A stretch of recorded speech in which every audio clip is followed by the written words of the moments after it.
ሰላም ጤና ይስጥልን ውድ የቻናላችን ተከታታዮች የፕሮግራማችን ቤተሰቦች፣ ይህ አብዲራዋ ቲዩብ ነው። ፕሮግራማችንን ላይክ በማድረግ እንዲጀምሩ፣ ላይክ ስታደርጉ የዚህም ፕሮግራም ተደራሽነት ከፍ ስለሚያደርግ ላይክ እያደረጋችሁ እንድታደምጡን፣ አዲስ ከሆናችሁ ሰብስክራይብ በማድረግ ለዚህ ቻናል ቤተሰብ እንድትሆኑ፣ እንዲሁም ይህንን ፕሮግራም ከሀገር ውጭ የምታደምጡ የቻናላችን ተከታታዮች የሁሉ ጊዜ ድጋፋችሁን በሱፐር ታንክስ፣ ሱፐር ስቲከር፣ ሱፐር ቻት ድጋፍ እንድታደርጉ በአክብሮት እየጋበዝን በዚህኛው ፕሮግራማችን እንግዲህ ትኩረት የምናደርገው በማክሰኞ ምሽት ጨዋታ አርሴናል ቪላን አስተናግዶ 4-1 በሰፊ የግብ ልዩነት በጨዋታ ብልጫ ሁለተኛ 45 በተለይ ዶሚኔት ባደረጉበት የጨዋታ ክፍለ ጊዜ የሚካኤል አርቴታ አርሴናል ምን ቢቀይር ነው የክለቡ የአማካይ ክፍል ልብ የሆነው የሁሉንም ካራክተር መላበስ የቻለ ከቆሙ ኳሶች እስከ ቦል ሪከቨሪ ኳሶችን ነጥቆ ወደ ማደራጀት በሁሉም ኤሪያ ላይ የመከላከልም የማጥቃትም ኃላፊነት በተሟላ ሁኔታ የሚፈጽመው ደክላን ራይስ በሌለበት ሁለቱ ማርቲኖች ምን አይነት ሚና ቢፈጽሙ ነው አርሴናል በሁለተኛው 45 በአስደናቂ ብልጫ 4-1 ያሸነፈው? ትናንት ቃል በገባ ነው መሰረት እንግዲህ ታክቲካዊ ጉዳዮችን ሁለተኛ ክፍል ወሳኝ ለሚካኤል አርቴታ ታክቲካሊ ጂኒየስ መሆን ታክቲካሊ የአርቴታ ጂኒየስ መሆን ብቻ ሳይሆን የተጫዋቾች ለዚህ ታክቲክ ተግባራዊ መሆን ያሳዩት ተጋድሎና ፍላጎት እንዲሁም በጨዋታው ላይ የተሰጣቸው ሚና ለመወጣት ባደረጉት ተነሳሽነት አርሴናል ያገኘው 3 ነጥብ ያስቆጠረው 4 ግብ የዚህ ጨዋታ ውጤትና ጨዋታው ላይ የተመዘገቡ ጉዳዮች ሁሉ የነዚህ ድምር ውጤት ፍሬ መሆናቸውን ተከትሎ ጨዋታውን ድጋሚ ማየት፣ አንዳንድ ጉዳዮችን መገምገም፣ በተለይ ጠለቅ ብለን መመርመር ያለብን ትላልቅ የቡድን ጥንካሬዎች ሊስተዋሉ ይገባል። የማርቲን ዙቢመንዲ እና የማርቲን ኦዲጋርድ ጥምረት ግን ለሚካኤል አርቴታ ከየትኛውም የውድድር ዓመት ፍጹም አስደናቂ የበለጠ ለቡድኑ የውጤታማ ጉዞ ቁልፍ ሊሆን እንደሚችል ከየትኛውም ሚና በላይ ማረጋገጫ የሰጠ ፎርሙላ የሚገኘውን ቪላ ላይ የታየው ታክቲካዊ ልዩነት በቂ ማሳያ ነው። አርቴታ ሁለቱን ተጫዋቾች ከአሁን በኋላ ባሉ ጨዋታዎች ላይ በጭራሽ ማጣትም ቤንች ማድረግም ሊያስብም እንደማይችል ምክንያቶቹን ደግሞ በዝርዝር እናነሳለን። ማርቲን ኦዲጋርድ ለምን ከኤቨሪቼ ኤዜ በሚካኤል አርቴታ ዘንድ ቅድሚያ እንደሚሰጠው ከዚህ በፊት በፕሬሲንግ እና ኦዲጋርድ የማያቋርጥ ቦታን ለማሸነፍ የሚደረገውን የዞናል ፕረስ የማድረግ አቅምን ነበር በልዩነት ያነሳ ነው። ዛሬ የምናነሳቸው ጉዳዮች ደግሞ ከነዚህ የበለጡ ትላልቅ ነጥቦች አርቴታ የሚፈልጋቸው በእግር ኳስ የሜዳ ውስጥ እንቅስቃሴ ላይ ምናልባት ቡድኑ እንዲያጠቃ ደጋፊዎች የሚፈልጉት እንቅስቃሴ አይነት አለ። በዛ የሜዳ ክፍል እንደዚህ ቢሆን እነዛ ሂደቶች ሁሉ ተፈጻሚ የሚሆኑት ግን ሜዳ ውስጥ አምበሉ ማርቲን ኦዲጋርድ በተሟላ ጤንነት ሲኖር ነው። ዘኦዞን ይሄ ተጫዋች ለአርሴናል ከ2022-23 ከ2023-24 ከተጠናቀቀው የውድድር ዓመት የተሻለና ትልቁን አቅሙን በዘንድሮ ሲዝን እንግዲህ ጉዳት ገድቦት እንጂ የዘንድሮ ኦዲጋርድ እንኳን ይለያል ካለፉት ዓመታት። የበለጠ ማረጋገጫው የብራይተንና የቪላ ተከታታይ የአርሴናል ድል ላይ የታየው አንጸባራቂ ትክክለኛ የአምበልነት ካራክተር የጨዋታው ኮንዳክተር ነበር፣ ካራክተርም ነበር። ዲፌንሲቭሊ የተሰጠውን ኃላፊነት በደክላን ራይስ አለመኖር ያንን ሚና የተወጣበት የቪላውን ጨዋታ ስመለከት ያስታወሰኝ አንድ የአርሴናል ጥምረት አለ። የራይስን ፖዚሽን ኦዲጋርድ እንዲፈጽም፣ ዙቢመንዲ እንደ ጆርጂኒዮ እንዲጫወት ስፔስ ላይ እንዲገኝ ታስታውሳላችሁ። ጆርጂኒዮ በፊዚካል ጌም በጣም ጨዋታውን የሚቀይር የጨዋታው ኮንዳክተር ሆኖ በፊዚካል ቡድኖች ላይ ሁሌም ሚካኤል አርቴታ በተለይ 2023-24 የጆርጂኒዮ ሚና እንዴት ለአርሴናል የዛ የውድድር ዓመት በዋንጫ ይታጀብ እንጂ ያማረ በተለይ ሁለተኛው ሲዝን ከዱባይ መልስ እናስታውሳለን ጆርጂኒዮ ምን አይነት አስደናቂ ሚና እንዳለው የዛን የጆርጂኒዮን ያክል ቴክኒካዊ አቅም የተላበሰውን ዙቢመንዲን ያውም በጥሩ በፕራይም ታይሙና በአስደናቂ ብቃቱ ላይ ያለ ይሄን ተጫዋች በበለጠ ፍጥነቱ በበለጠ ጉልበቱ እዛ ቦታ ላይ የጆርጂኒዮ ሚና ሰጥቶት ያጫወተው ይመስለኛል። ልክ ዙቢመንዲ በሚፈለገው ሰዓት የሚፈለገው ፖዚሽን ላይ መገኘት ስፔሷ ላይ እንዲገኝ እንጂ ተጫዋቹ ኳስ አግሬሲቭ ሆኖ እንዲነጥቅ ታክለር እንዲሆን ቦክስ ቱ ቦክስ እንዲጫወት አይደለም። ልክ እንደ ጆርጂኒዮ አስፈላጊው ስፔስ ላይ ተገኝቶ ከዛች ስፔስ የሚፈለጉትን ኳሶች ማድረስ ነው።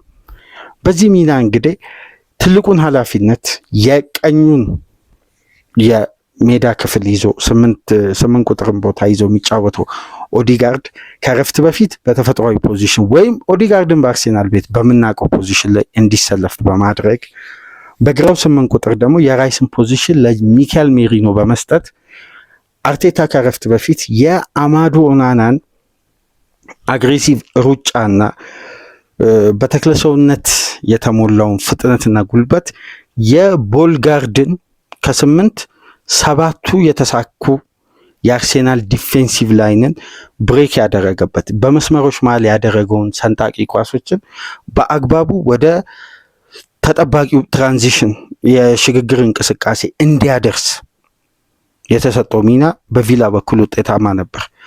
ቦልጋርድ 8 ላይን ብሬኪንግ ፓስ አድርጓል። በመስመሮች መሃል የሚደረጉ ሰንጣቂ ኳሶችን የአርሴናልን የመከላከል ጥንካሬን የመሰባበር ወይም እነዛን የአርሴናልን ሶሊድ የሆነውን ተከላካይ ክፍል ወይም የመከላከል ባህሪን ለመሻገር የቀኙ ፉልባክ የቦልጋርድ እንቅስቃሴ ወሳኝነት ነበረው። በተለይ ለአማዱ ኦናና ፍጥነትና ጉልበት የተሞላው እንቅስቃሴ ይሄ ያሳሰበው ሚካኤል አርቴታ እንግዲህ 2 አጋጣሚ ተፈጠረ። አንደኛው ኦናና እዛው ተጎድቶ ቀረ። ሁለተኛ ደረጃ ደግሞ ትልቁ የታክቲክ ለውጥ በድጋሚ ምስል ስንመለከት ሚካኤል ሜሪኖ ወደ ኋላ በደንብ እንዲሳብ በማድረግ ኦዲጋርድ 10 ቁጥር ሚናን ከ8 ቁጥር የግራ ፖዚሽኑን ትቶ 10 ቁጥርና ቀኙን 8 ቁጥር ግራውን 8 ቁጥር የራይስን ቦታ የቀኙን የሜዳ ክፍል ወደ ሳካ የሚያዘነብለውን አጫወት ትቶ የግራውን 8 ቁጥር እንዲይዝ በማድረግ የኦዲጋርድን የማያቋርጥ ፕሬሲንግ ኤሪያል ሪከቨር የማድረግ አቅምን ፖዚሽኑ ላይ ልክ የጆርጂኒዮ አይነት የጨዋታ ኦርኬስትራ የሆነውን ዙቢመንዲን ልክ እንደ ደክላን ራይስ ኢንተርቼንጅ ተለዋዋጭ በሚያደርጉት አጫወት ኦዲጋርድ ላይ ሪስክ ወሰደ። በተቃራኒው ኦናና ወጎሏል። እዛ ፖዚሽን ላይ የነበረው ተጫዋች የቦልጋርድ ላይን ብሬኪንግ ፓስ እንግዲህ ቀጥታ የሚደርሰው የነበረው ለአማዱ ኦናና ነው። ኦናና ሲጎድል ያንን ፓስ የሚቀበለው ተጫዋች የሆነው ማን ነው? ጄደን ሳንቾና ማጊን ናቸው። ስለዚህ በሁለቱ ተጫዋቾች መሀል ላይ ይሄ የማይደክመው ፖዚሽን ለማሸነፍ ከፍተኛ ጥረት የሚያደርገው እንዲሁም ከበስተጀርባው ስፔስ ላይ እንደ ጆርጂኒዮ የሚገኘው ዙቢመንዲና ከሱ ፊት ለፊት በሁለቱ የቪላ ተጫዋቾች መሀል ላይ እንዲጫወት የተደረገው ኦዲጋርድ የነበራቸው ቴክኒካዊ መግባባት አንደኛ ከሶሲዳድ ጀምሮ የሚተዋወቁ እዛ ጋር ደግሞ ያሳዩት ሁለተኛ 45 ፈጣን ቅንጅትና መናበብ አርሴናል ሁለተኛዋን ጎል ሲያስቆጥሩ በደንብ በድጋሚ ምስል ተመልከቱ። ሃይ ፕረስ ነበር ግን የተደረገው ልክ ስፔሱን በአግባቡ ዙቢመንዲ ሲዘጋ ኦዲጋርድ ከስፔስ ፕሬስ ከማድረግ ወደ ማንቶማን ፕሬሲንግ ነው የቀየረው። በፍጥነት ከሳንቾ ኳሷን በመንጠቅ ኦዲጋርድ እንዲህ አይነት መንጠቅ ያውም ባለመድነው ፖዚሽን እና ባለመድነው ካራክተር ነው የተገኘው። እዛ እንደዛ አይነት ኳሶችን በአብዛኛው አርሴናል ቤት የምናስተውለው ወይ ቲምበር ወይ እዛ ፖዚሽን ላይ ያለው ካሊፊዮሪ፣ በአብዛኛው ደግሞ ደክላን ራይስ። ካሊፊዮሪ የለም፣ ቲምበር በተቃራኒ ፖዚሽን ነው ያን ኳስ የሚነጥቀው። አማካይ ክፍል ላይ 100% እነዛ ኳሶችን በመንጠቅ የሚታወቀው ራይስ ነው። የራይስን ባህሪ የተላበሰ የቴክኒክ አቅም ነው የተጠቀመውና እዛ ጋር የነበረው የሁለቱ ተጫዋቾች ማግባባትና ያደረጉት ፈጣን ምላሽ ኦዲጋርድ ኳሱን ነጠቀ። ከዛም በኋላ የአርሰናል ደጋፊዎችን ጥያቄ ጠቅላላ አድርጎ በአንድ ፓስ ነው የመለሰው። ይህን ስንል የአርሰናል ደጋፊዎች የሚያነሱት በኦዲጋርድ ላይ አንዳንዴ እግር ኳስ ውስጥ አንድ ተጫዋች አንድ ቡድን ውጤት ባጣ ቁጥር የሚወቀስ ከሆነ ነገ ላይ ያ ቡድን ውጤት ሲያጣ የሚወቀሰው ተጫዋች የሚነሳበት ጥያቄ ይቀጥላል። ከሚያደርገው ጥረት፣ ፍላጎት፣ አንዳንድ ጉዳዮች በመነሳት ወደዚህ አጫወት እመጣላቸዋለሁ።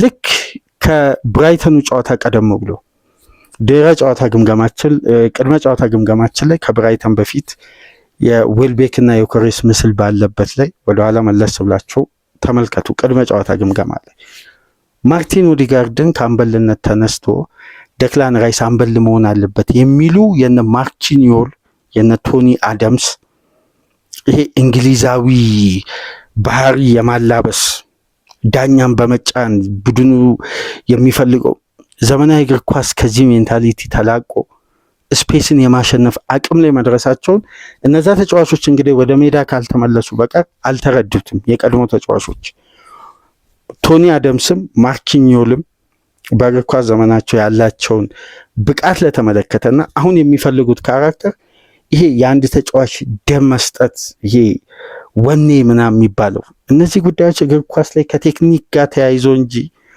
እነዚህ ፍላጎቶች ተነሳሽነት ይሄ ቡድኑ ላይ ወኔ ያስፈልገዋል ነው። በወኔ አሁን ዋንጫ የሚነሳበት ዘመን አብቅቷል። አሁን ዘመናዊ እግር ኳስ የሚፈልገውን ስፔስ ማግኘት ነው። ስፔስ ያገኘ ቡድን ስለማስቆጠሩ አይጨነቅም። የሚያገኛትን ስፔስ ነው ትኩረት የሚያደርገው እና ዘመናዊ እግር ኳስ ከዚህ አእምሯዊ ጥንካሬ እንዳለ ሆኖ ግን በወኔና በስሜት የሚደረገውን ሲስተም ትቶታል። ከዛ ሲስተምማ ባንላቀቅ የነ በርንሌና ኤቨርተን ወኔ የነ ኖቲንጋም ፎረስት ተጫዋቾች ፍላጎት ከደጋፊው ጩኸት ጋር እኮ ተያይዘው በዛ ጨዋታዎችን ማሸነፍ ይቻላል። ግን አሁን ቴክኒክ ነው መጀመሪያ ቅድሚያ የሚሰጠው። እንግዲህ አንድ ጨርቅ እጅ ላይ በምትደረግ ጨርቅ ላይ ተንተርሰው ራይስ ይሁን ጋብርኤል ይሁን የሚል አቃቅር ሚካኤል አርቴታ ቡድን ላይ ለማውጣት ካልተፈለገ በስተቀር እዚህ ቡድን ላይ የሚያስጨንቀው የአምበልነት ጉዳይ አይደለም። የሚያስጨንቀው መብቴ ሚካኤል አርቴታ በ6ኛው ዓመት አምጥቶታል። አርሴናል በአማራጭነት የማጥቃት አቅም ነው። ከዚህ በፊት ኦዲጋርድ የሚተቸው ምንድን ነው? ኳሶችን ከያዘ በኋላ ወደ ቀኙ የሜዳ ክፍል ያዘነብላል፣ ሳካን ይፈልጋል፣ ቤን ዋይት ኦቨርላፕ እስከሚያደርግ ጠብቆ ስሩ ፓስ ያደርጋል፣ አጥቂውን ይነጥላል። ሴንተር የሚያደርገው ኳስ የለም። 2022-23 ስሩ ቦሎቹ ጠፍተዋል። ይሄ የአርሴናል ደጋፊ የአብዛኛው ጥያቄና ትችት ነው። በእነዚህ መሀል ግን የአርቴታ እምነት በኦዲጋርድ ላይ የነበረው ተጫዋቹ ከኳስ ውጭና ከኳስ ጋር አርሴናል የሚፈልገው የሶስተኛ የሜዳ ክፍል መንደርደሪያ ስፔስ ላይ የኦዲጋርድን ተች ነው። እነዛ ተቾች በአርሴናል ቤት ምናልባት በቅርብ ሳምንት ውስጥ ኦዲጋርድ በሌለበት አርሴናል የግድ ወደ ተጋጣሚ መጫወቻ ክፍል በቁጥር በስቶ ካልገባ እነዛ ኳሶች በአብዛኛው የተጫዋቾች ይሄ ተሳታፊነት የሚመጣ ፓስ እንጂ በተናጥል የሚመጣ የልዩነት ፓሶች የሉም። እነዚህን የምንልበት ደግሞ የተለያዩ ቁጥሮች አሉ። አሁን አርሴናል ቤት የፓሲቭ ፓሰር ቁጥር ከኦዲጋርድ አንድ ጨምሯል። ዙቢመንዲ ሜሪኖ አይደለም፣ ራይስ አይደለም። ምክንያቱም ሜሪኖም ሾርት ፓስ ነው፣ ራይስም ዲያጎናል ፓስ ነው። ነገር ግን እነዚህ ፓሲቭ ፓሰር የሚባሉ ተጫዋቾች የሚያዩት አንድ የተለየ እይታ አለ። በጨዋታ ውስጥ የሚታዩ ጠባብ ስፔሶች በላይን ብሬኪንግ ፓስ የሚሰበሩ የተጋጣሚ ጥብቅ የሆኑ የሎ ብሎክ ስትራክቸሮችን መበታተን ነው። አርሴናሎች የበሪቼ ኤዜን ሲያገኙ በስኳዱ ላይ የጨመሩትን ኳሊቲ በጣም ከፍ አድርገው አድንቀዋል። ግን ስኳድ ውስጥ ኢዜ ጭምር ሊሰጥ የማይችለውን ኳሊቲ ለአርቴታ አምበሎ ኦዲጋርድ የሚሰጠው ትልቅ ሚና አለ። ምክንያቱም እግር ኳስ የሜዳው ስልት ነው። የነ ዙቢመንዲ እይታና ፓስ፣ የነ ኦዲጋርድ አስደናቂ ቴክኒክ እንጂ እግር ኳስ የሚያሸንፈው የአምበልነት ስፍራን በያዘ ካራክተር አይደለም። አሁን ካራክተር ከታክቲክ በኋላ ቡድኑ የሚላበሰው ጉዳይ እንጂ ታክቲክ ሳይኖር ካራክተር በመላበስ ይሄ ሚድል ክላስ ክለቦችም ያክል የለም። የደጋፊ ጨዋታ አለ። ይሄ እንግሊዛዊ የሚባለው ስሜት አለ። አግሬሲቭ መሆን አለ። በተለይ ከቶፕ 6 ክለብ ጋር ኒውካስልን ተመልከቱ። የካራክተር ቡድን ይሄ ፍላጎት። ታክቲካሊ ግን ኒውካስልን እንዴት ነው ቴክኒካል ተጫዋቾች ሜዳ ውስጥ ሲበዙ በአንድ የመበታተን የኒውካስልን በተለይ ኒውካስል ጌሙን ኮንትሮል አድርግ ተብሎ ኳስ ሲተውለት እንዴት እንደሚጨነቁ። ምክንያቱም በቴክኒክ አይደለም የተገነባው። ቡድኑ አእምሮ ውስጥ ባለ የጭንቅላት ኳስን አስቦ የመጫወት ብቃት ሳይሆን ሰውነት ላይ ባለ በፈረጠሙ አካላት ላይ ስለተገነባ ያ ቡድን ኳስን ኮንትሮል ለማድረግ ይጨነቃል። ለምሳሌ የማንቸስተር ዩናይትድን ጨዋታ ተመልከቱ። 64 በመቶ ኳስ ቁጥጥር 54 በመቶ የኳስ ቁጥጥር ብልጫ የነበረው ኒውካስል ነው። በሶስተኛው የሜዳ ክፍል ከማንቸስተር ዩናይትድ እጥፍ ኳሶችን ፓስ አድርገዋል። ነገር ግን ኢላማውን የጠበቀ ሙከራ የሞከሩት ሁለት ነው። ምክንያቱም ቴክኒካሊ ያልተደራጀም ቡድን የተደራጀበት ምስል አለ። ይሄ ፈጣን የሽግግርና የመልሶ ማጥቃት ቡድኑ ነው። አርሴናል ቤት አሁን ከሌሎች ቡድኖች አሁን ላይ ከተዋሃዱበት አንጻር ስናይ በልዩነት የሚነሳው የፓሲ ፓሰር፣ ይሄ ካልተጠበቁ አንግሎች ኳስን የማየት ስፔስን የማየት ጠባብ ነው፣ ነገር ግን ያንን ስፔስ የማስከፈት ቴክኒክ ነው። ይሄ በተፈጥሮ አንድ ተጫዋች አእምሮ ውስጥ የሚያዳብረው የእግር ኳስ ስኪል ነው። ልክ ዙቢመንዲ ውስጥ የምናየው ኦዲጋርድ ውስጥ የምናየው ቴክኒክ ማለት ነው። ሁለተኛዋ ግብ ስትቆጠር ኦዲጋርድ የግድ ተክለ ሰውነቱን መጠቀም አልነበረበትም። ታክል መውረድ አልነበረበትም። ወይም እንደነ ካሴዶ ኢንተርሰፕት የማድረግ እና ኤሌት አንደርሰን ካራክተርን መላበስ አልነበረበት። ማንቱማን ፕረስ ሲደረግ እንኳን ቴክኒካሊ ያለምንም ፋውል ያንን እንቅስቃሴ ኳሷን መንጠቅ። ይሄ የኦዲጋርድ ፕሬሲንግ በልዩነት ተጠናቆ ያንን ኳስ ከነጠቀ በኋላ ለትራንዚሽን የነካቸውን የተቾች ቁጥር ብትመለከቱ አንድ ስቴፕ ነጠቀ፣ ሁለት ስቴፕ ገፋ፣ ሶስተኛ ስቴፕ የዙቢመንዲ ሩጫ ታይሚንጉን ነው የጠበቀው። በእነዚህ አይነት ፈጣን ውሳኔዎች በሚያስፈልጉበት ጠባብ ስፔስ ባለበት ጨዋታ እነዛን እይታዎች አይቶ በፍጥነቱ የሃይ ተርኖቨር ይሄ ፈጣን የሆነ መልሶ ማጥቃትን እዛው ፖዚሽን ላይ የተነጠቀ ኳስ እዛው አታኪንግ ሰርድ ላይ ወደ አደጋ መቀየር ቴክኒካል ተጫዋቾች ካልሆኑ በስተቀር እዛ ቦታ ላይ የትኛውም የተጫዋች ባህሪ ወደዛ እንቅስቃሴ ሊሻገር አይችልም። በቴክኒክ ካልሆነ በቀር ቴክኒሻል ተጫዋች ካልሆነ ታክቲካል ተጫዋቾች ያንን ኤሪያ ቢያሸንፉ እንኳን በዛ መልኩ ጨዋታን ወደ የተገኘውን አጋጣሚ ቶሎ ወደ ግብ የመቀየር አቅማቸው በጣም ዝቅተኛ ነው። ለዚህ ነው ኦዲጋርድን አንደኛ ሚካኤል አርቴታ ከሚፈልግበት ትላልቅ ምክንያቶች መካከል እንዲህ አይነት አስደናቂ በጠባብ ስፔሶች ውስጥ የሚገኙ ቻንሶችን አንደኛ ሳንቾን ፕረስ አድርጎ የነጠቀበት፣ ከዛም በኋላ ወደፊት የገፋበት፣ ተጫዋቹ የኳሷን ፖዚሽን ሺፍት አድርጎ ወደ ተጋጣሚ ቦክስ ኳሷን የላከበት መንገድ፣ በዛ ላይ ደግሞ የዙቢመንዲ አጨራረስ እንግዲህ ብሬን ውስጥ ያለ እንቅስቃሴ ነው ብላችሁ። ለዚህ ነው መናበብ ቴክኒካል ተጫዋቾች መካከል ችግር የለም። ተመልከቱ ማንቸስተር ሲቲ ቤት ፎደን እና ቸርኪ ለመናበብ ምንም አይነት ጊዜ አልፈጀባቸው።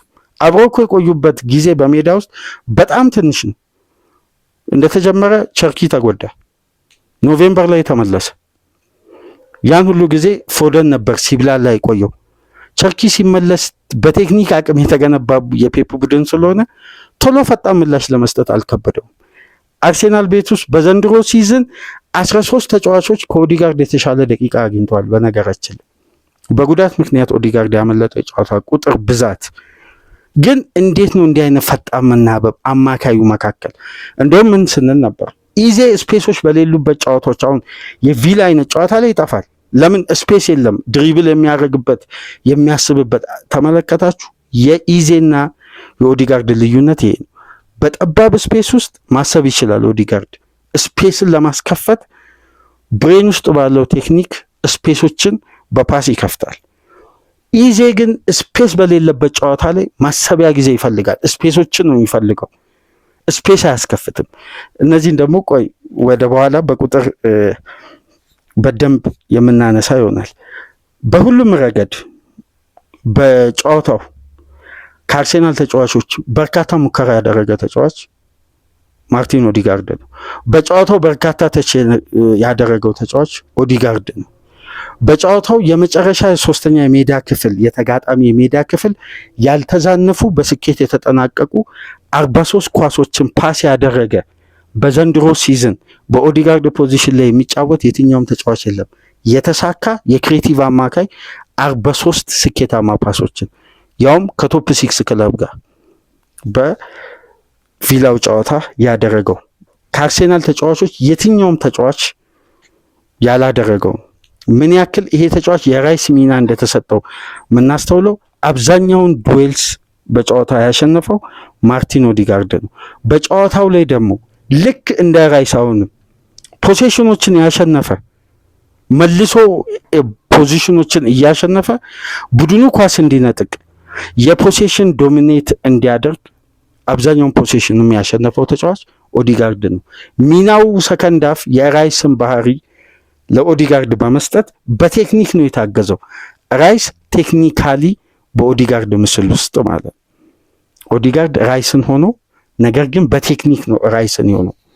ይሄ የሚያስደንቅ ይሄ ነው አሁን ሊደር ማለት የጎደለውን ተጫዋች በዛ ተጫዋች ምስል ውስጥ ቴክኒካሊ ቦታው መሙላት። ዘመናዊ እግር ኳስ የሚፈልገው ይሄንን። ምክንያቱም ሮድሪን ለመተካት ጋርዲዮላ ኒኮ ጎንዛሌዝን ያመጣው ቴክኒካሊ የሚያመሳስላቸው የብሬን ውስጥ ቴክኒክ አለ፣ ባላንስ የማድረግ በፓስ በኩል እይታቸው። ስለዚህ የአንድ የ8 ቁጥር የግራ 8 ቁጥር አማካይ ሲጎድል በግራኝ እግር ተጫዋች ያውም ባለመደው የግራው የሜዳ ክፍል ሰከንድ ሃፍ አግሬሲቭ በሆኑ ኮምፓክት በጣም ጥብቅ በሆኑ በተከላካይ ስፍራ እንደ አርሴናል እኮ ክፍት ከሆነ እንቅስቃሴ የፈጠራቸው በዛ ጨዋታ 6 እድሎች ውስጥ 5ቱ በኦዲጋርድ ነው የተፈጠሩት። 5ቱ የተፈጠሩበትን ስፔሶችን ብታዩ 4ቱም የተከላካይ ክፍል ከኦዲጋርድ ፊት ለፊት ነበሩ፣ ማለት ከኳሷ ፊት ለፊት ላይ ነበሩ በቀጥታ። በእነዚህ መሃል 3ቱ ተከላካዮች ቦክስ ውስጥ ሆኖ ነው ክፍት ከሆነ እንቅስቃሴ አርሴናል 6 ቻንሶችን ክሬት አድርጎ 5ቱ በኦዲጋርድ ከተደረገ የጨዋታው ልዩነት የነበረው የተጫዋች ነው። ከኳስ ውጪም አግሬሲቭ በመሆን አግሬሲቭ የሚሆነው ተጫዋቾች ላይ ታክል በመውረድ ወይ ሸርተቴዎችን በማብዛት አይደለም፣ ስፔሶች ላይ በመገኘት ለአንድ ግንኙነት ራሱን ሲያጋልጥ እነዛን ኳሶች በማሸነፍ ነው በዱዌልስ እና የጋራ ኳስም የማሸነፍ ጥንካሬው በልዩነት የሚነሳ ነው የዚህ ተጫዋች። ታዲያ ያቺ በዘንድሮ ሲዝን ለምሳሌ በግሌ በአማካዮች መካከል በታየ መናበብ የተቆጠሩ በርካታ ግቦች አሉ በዘንድሮ ሲዝን። ግን አንዳንዴ ስፔስን አይቶ ስፔስን አጥቅቶ በስፔስ ደግሞ ቴክኒሻል ተጫዋቾች በእንዲህ መልኩ ግብን ሲያስቆጥሩ በእግር ኳስ መረብ ላይ ሲያርፍ ከፍ ብሎ ደጋፊን በጣም አስደናቂ ውብ የዓመቱ ምርጥ ጎል ከምንለው አይነት ይልቅ ዘመናዊ እግር ኳስ ውስጥ እንዲህ አይነት ተቾች ናቸው ውበት ያላቸው።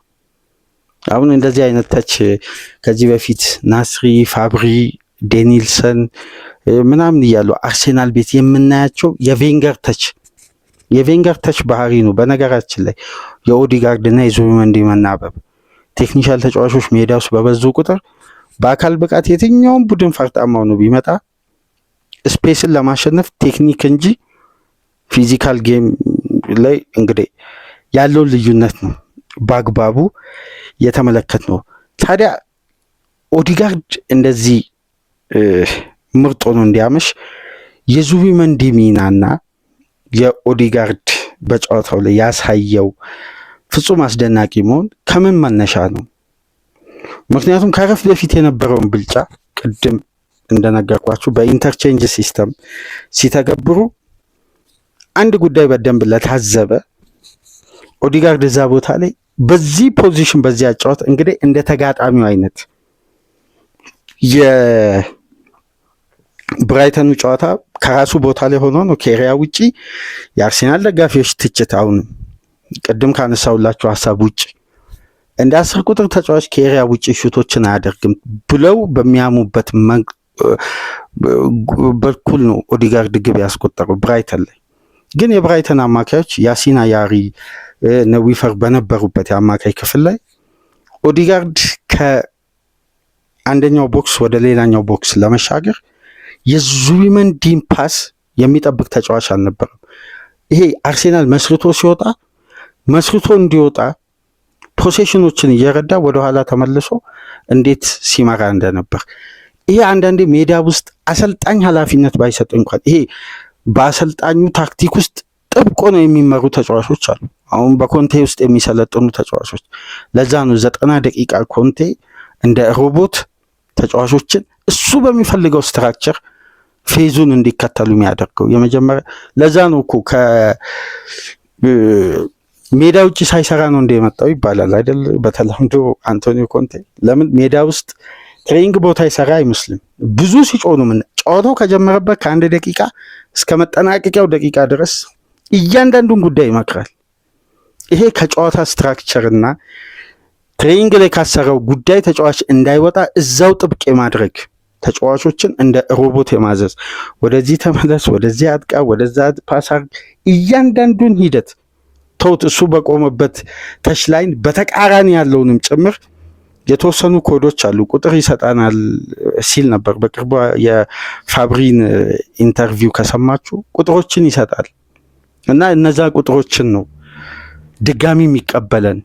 ቆጥሮ የሰጠንን ቆጥሮ ይቀበላል። ሜዳ ውስጥ በእነዚህ ቁጥሮች እየተከተልን ነው የምንጫወተው። ይሄ አሁን የኮንቴ ሮቦቲክ ስትራቴጂ ነው፣ የጨዋታ ፕላን ነው እና በሁሉም ረገድ ቶፕ ኳሊቲ የነበሩት ሁለቱ ቴክኒሻል ተጫዋቾች ኦዲጋርድ የራይስ ሚና ተላብሶ ዙቢመንዲ የቀድሞውን የጆርጂኒዮን ሚና ዙቢመንዲ ባለው ቴክኒክ እዛው ጆርጂኒዮ ያንን ቴክኒሻል መስሎ እንዲጫወት፣ በራይስ ሚና ደግሞ ቴክኒሽያን ሆኖ ያመሻው ኦዲጋርድ ሁለቱ ከትሮሳርድ ጋር አብሮ በጋራ የጨዋታው ልዩነት ነበሩ። ቅድም በቁጥሮች አያይዤ ማነሳላችሁ ብዬ የነገርኳችሁ የኤቤሪቼዜ እና የማርቲን ኦዲጋርድ ትልቁ ልዩነት ለሚካኤል አርቴታ የቡድን እንቅስቃሴ ውስጥ ያላቸው ሰፊና ትልቁ ልዩነት፣ ለምሳሌ በዘንድሮ ሲዝን በአርሴናል ውስጥ አብዛኛው ተጫዋቾች ጉዳት አስተናግደዋል። ከነዚህ መካከል ኦዲጋርድ 2 አይነት ጉዳት፣ ጉልበቱ ላይ የኤምሲኤል ቀደም ብሎ ትከሻው ላይ 2 ጉዳት፣ እድለኛ አልነበረም። ለ3 ተከታታይ የሜዳ ጨዋታ ነው በጉዳት ምክንያት ተቀይሮ እየወጣ፣ እንደውም ሪከርድ ነው በፕሪሚየር ሊጉ ታሪክ ብቸኛ ተጫዋች እስከሚባል። በእነዚህ ጉዳቶች እየተሰቃየ ሲዙን የጀመረ ተጫዋች እንዴት ከጉዳት እንደመጣ በፍጥነት በዚህ መልኩ ሪያክት ያደርጋል ብሎ መጠበቅ ከባድ ነው። በፕሪሚየር ሊጉ የኢንቴንሲቲ ፉትቦል በጣም ከባድ ነው። ግን ኦዲጋርድ ይህን እንዴት ሊፈጽም ቻለ? ይሄ ማለት አንዱ ተነሳሽነት፣ አንዱ ቡድንን የመምራትና ኃላፊነትን የመቀበል አቅም። አምበል ማለት እንዲህ አይነት ነው። ቡድኑ እሱን ሲፈልግ በሚፈለገው ኳሊቲ ደረጃ መገኘት ነው። ዘመናዊ እግር ኳስ የሚፈልገው አምበልነት ይሄ ነው። የማርቲን ኦዲጋርድ የዘንድሮውን ቁጥር ብትመለከቱ አንዳንዶቹ ለማመን የሚከብዱ ናቸው። አሁን አርሴናል እስካሁን ድረስ ባለው 1710 ጨዋታ አድርጓል። ማርቲን ኦዲጋርድ ከነዚህ ደቂቃዎች ውስጥ መሰለፍ የቻለው 718 ደቂቃዎችን ብቻ ነው። 13 የአርሴናል ተጫዋቾች በቁጥር ከማርቲን ኦዲጋርድ ይበልጣሉ በርካታ ደቂቃዎችን በመጫወት። ነገር ግን ኦዲጋርድና ኢዜ 718 ኦዲጋርድ 916 ለኤቤሪቼ ኤዜ ደቂቃ ነበራቸው በዘንድሮ ሲዝን። ሁለት ጉዳዮችን በልዩነት ሚካኤል አርቴታ ይፈልጋል። ኤቤሪቼ ኤዜን ለምሳሌ በማክሰኞ ጨዋታ ቀይሮ አላስገባም። ለምን የሚል ጥያቄ ይነሳል።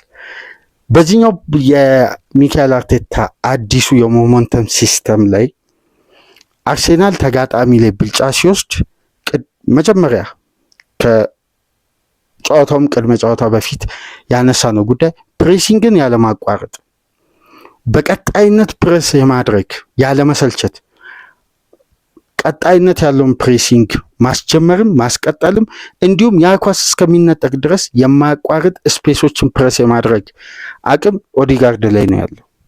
ይሄን ይፈጽማል 100%። ኢዜ አንድ ፓስ ወይም አንድ ኳስን ነው ፕሬስ የሚያደርገው። የፕሬሲንግን እንቅስቃሴ ወይም ይሄ አሰልጣኞች ታክቲካዊ ግምገማ ላይ ወይም ይሄ ታክቲክስ ብለው ሲተነትኑ በደንብ ካደመጣችሁ አንድን ኳስ ፕሬስ የሚያደርግን ተጫዋች በአብዛኛው የተጋጣሚ ቡድን አንድ ኳስን ፕሬስ የሚያደርግ ተጫዋች ያለበት ፖዚሽንን ይሄ ከፍተኛ ጫና ኦቨርሎድ ይፈጥራል ይላሉ። ማለት ጫና ያችን ፖዚሽን ያተኩራሉ። ታስታውሳላችሁ ቪላ በማቲ ካሽ በኩል ግብ ሲያስቆጥር ኢዜ አንድ ኳስ የመከላከል አቅም ነው ያለው። ስለዚህ የኢዜን ፖዚሽን ታርጌት አደረጉ፣ ካሽ አስቆጠረ። ለምን? ፕሬሲንግ ቀጣይነት የለውም። የኢዜ አንድ ኳስ ሂደት ለምሳሌ ኢዜ በተቃራኒ ቡድን ቢኖር ጋብሪኤል ለሳሊባ ፕሬስ ቢያደርግ ያችን ኳስ ፕሬስ ያደርጋል ሄዱ። ሳሊባው ላይ ላለው ለቲምበር ፕሬስ ቢያደርግ ኢዜ አይቀጥልም ፕሬሲንጉ። ኢዜ ምንድነው የሚፈልገው? ስፔስ ባላቸው ጨዋታዎች ላይ የቶትናሙ አይነት የሚመለሱ ኳሶች ማይነስ የሚደረጉ ከክንፍ ወጣ ተደርገው የሚሰጡ ኳሶች ላይ 10 ቁጥር ተጫዋች የሚገኝበት ፖዚሽን ላይ ተገኝቶ ወይ ለቡድን አጋሩ ይሰጣል ወይ ያስቆጥራል። ወይም ስፔስ ያለበት ቦታ ላይ መጣል ነው የሚመቸው እንጂ ስፔስ በሚታጣበት ጨዋታ የቼልሲን ጨዋታ ተመልከቱ። ኢዜ የጠፋበት ምክንያት የቪላው የመጀመሪያውን ጨዋታ ስፔስ የሌላቸውን ጨዋታዎች ላይ ኢዜ አይገንም። አንደኛው ምክንያት ይሄ ነው። ሁለተኛው ስፔስን ታዲያ ኢዜ ለምንድን ነው የማይፈጥረው? ኦዲጋርድ ለምንድን ነው የሚፈጥረው? ቴክኒካሊ አንድ ተጫዋች በተፈጥሮ የሚያዳብረው የፓስ ሲኩዌንስ አለ። አሁን ለምሳሌ ጆርጂኒዮ እና ዙቢሜንዲ በሚያዩት እይታ ፓርቴና ራይስ በተመሳሳይ ኳስ አይመለከቱም። ምክንያቱም የፕሮግሬሲቭ ፓስ እጥረት አርሴናል ቤት ስላለ ነው። በቀጥታ የጆርጂኒዮ ተተኪ ሆኖ የመጣው ዙቢሜንዲ ነው እንጂ የፓርቴን ፖዚሽን በቀጥታ አርቴታ የሚተካውን ተጫዋች አጥቶ አይደለም። ለምን? የፓርቲ አጫጭር ፓስ እንጂ ተሸጋጋሪ የሽግግር በልዩነት የሚታዩ ስፔሶች ላይ ኳሶችን ፓስ የማድረግ ቴክኒክ እንደ ዙቢሜንዲና እንደ ጆርጂኒዮ የአርሴናል አማካይ ስለሌለው ሁለቱ ተጫዋቾች ላይ በአብዛኛው ሜዳው ሲኖሩ አርሴናል የትኛውንም ቡድን ዶሚኔት ለማድረግ አይቸገርም። ልክ እነዛን አይነት ስፔሶች ላይ ፓስ ማድረግ አርሴናል ሲከብደው በደንብ ተመልከቱ። የቼልሲን ጨዋታ እንዴት ነው የተበለጠው? በጎደሎ ጭምር። ለምን? ያን ፓስ የሚጥልበትን ስፔስ ሪሽ ጀምስ እየተከተለ የዙቢሜንዲን ፓሶች ኢንተርሰፕት ያደርግ ነበር። ለዛ የዙቢሜንዲ ፓሶች ውጤታማ ካልሆኑ አርሴናል በዚህ ደረጃ ይቸገራል። ለዛ ነው ያለፉትን ጊዜያት ፓርቴ ያለ አርሴናል ጥሩ ነው፣ ባላንስ ይሆናል፣ ተከላካይ አይጋለጥም እንላል። አርሴናል ግን ሲያጠቃ በጣም ዝግ ባለ ቴምቦ ይሄ ቀስ ብሎ ከራሱ ሜዳ ቢልድ አፕ የሚመራ ብዙ ተቾችን በራሱ የመጫወቻ ክልል የሚያደርግ ቡድን። ለዛ ነው ፕሮግሬሲቭ ፓሰር ያስፈለገው ከፓሲቭ ፓሰር እውቅ ተፈጥሯዊ ስኪል ጋር አጣምሮ ያዘ አማካይ ማለት ነው። ታዲያ በእነዚህ አይነት ቴክኒኮች የተላበሱ ተጫዋቾች ሲኖሩ ኢዜ ጣጣው ያለቀውን የፋይናል ሰርድ ኳስ መቀበል ይችላል ስፔሶች ካሉ። ስፔስ ከሌለ ግን ኦዲጋርድ እነዛ የጠፉ ስፔሶችን ማስከፈት ይችላል በፓስ። የዚህ ደግሞ አንዱ ማሳያ 918 ደቂቃዎች ሜዳ ውስጥ ኢዜ ቆይቶ ላይን ብሬኪንግ ፓስ ያደረገው 2 ላይን ብሬኪንግ ፓስ ነው። ከሁለቱ አንዱ ነው የተሳካው። እሺ በአርሴናል ስብስብ ውስጥ 718 ደቂቃ ከዋው ምርጥ 11ዱ ዝቅተኛ ደቂቃ ያደረገው ኦዲጋርድ ነው። ነገር ግን 19 ላይን ብሬኪንግ ፓስ አድርጓል። ከ19ኙም ተሳክተዋል። አሁን የአርሴናል ማጥቃት ላይ ያለውን ልዩነት ተመለከታችሁ። ኢዜ ሲኖርና ኦዲጋርድ ሲኖር ለአርቴታ የሚሰጡት ሚና የተለያየ ነው። ለዚህ ነው አርቴታ ስፔስ በሌለበት ጨዋታ ኢዜ የማይጠቀመው። ትልቁ ልዩነት ይሄ ነው። ምክንያቱም የላይን ብሬኪንግ ፓስ አቅም የትኛውም ቡድን ውስጥ ይፈለጋል። ሲቲ ቤት ተመልከቱ፣ የነቲጃኒ ራይንደርስ፣ የነፎደን፣ በተለይ በርናንዶ ሲልቫ እንዲሁም ሮድሪ ካለ። ሊቨርፑል ቤት ተመልከቱ፣ ራያን ግራቨንበርግና ማካሊስተር ያላቸው ትልቁ አቅም ይሄ ነው፣ ላይን ብሬኪንግ ፓስ። በዘንድሮ ማንቸስተር ውስጥ ደግሞ የምናየው ማንን ነው? ካሰሚሮን። በዚህ ሚና ውስጥ የተለያዩ ተጫዋቾች። ቼልሲ የሚቸገረው ለምንድን ነው? ዊንግ ላይ የሚያጠቃው በብዛት ላይን ብሬኪንግ ፓስ የሚያደርግ አማካይ ኤንዞ ፈርናንዴዝ አልፎ አልፎ የሚና ይተገብራል እንጂ የበለጠ ሌቪ ኮልዌል እና ኩኩሬያ የተሻሉ ተጫዋቾች ናቸው በላይን ብሬኪንግ ፓስ።